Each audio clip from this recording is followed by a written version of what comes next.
Preparation for yesterday's storms and the potential aftermath. City crews activated flood wall gates in multiple areas across the city. Yeah, that includes in the Franklinton area, both on Harmon Avenue and on Greenlawn Avenue, as Christine was referencing. That's where we find Matthew Herchick with an answer on how long they expect these walls to stay up. Looks like they did their job, Matthew. Matt, Monica, good morning. Yeah, absolutely. The city hopes that they'll be able to reopen these roads by midday today. You can still see some police officers on hand, some road closure signs. But yeah, that flood wall here on Greenlawn Avenue still up behind me, spanning across the bridge there. And according to city leaders, this is the first time these flood walls have been activated since May of 2020.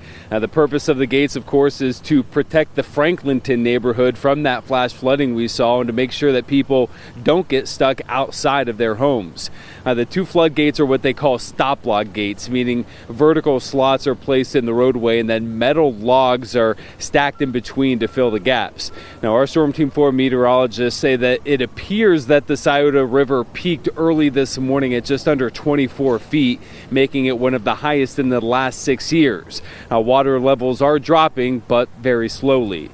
Now, even though it's been a few years since these flood walls were activated, city officials say it's something that their sewer maintenance operations center does at all of their gates once every 3 years to make sure that procedures are in place and everyone knows what to do. These gates most of the time are down to allow traffic to pass through, but during times of high water we add the gates to protect the integrity of the flood wall and prevent flooding of neighborhoods. In addition to the flood walls, crews spent yesterday laying sandbags in the area as well for an added layer of protection.